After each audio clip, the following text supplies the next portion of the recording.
और अमजद अली उर्फ रमजू रिकॉर्ड याफ्ता होने के बावजूद पुलिस डिपार्टमेंट में नौकरी कर रहा है। अमजद अली उर्फ रमजू लाहौर भुट्टा चौक का रिहायशी है और इस पर मुख्तलिफ मुकदमात दर्ज हैं और इसने मुख्तलिफ मुकदमात लोगों पर दर्ज करवाए हैं।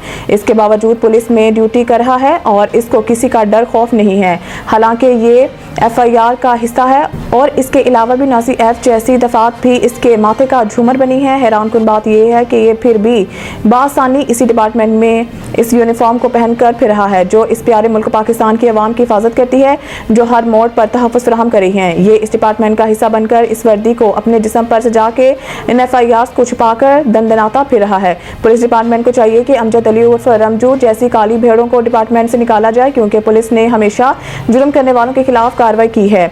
हमारी पुलिस के ऐसे जवान भी गुजरे हैं जिन्होंने अपनी ड्यूटी के फराइज अंजाम देते हुए शहादत नोश फरमाई और अमजद अली उर्फ रमजू जो कि पुलिस की वर्दी में भी है और रिकॉर्ड याफ्ता भी है।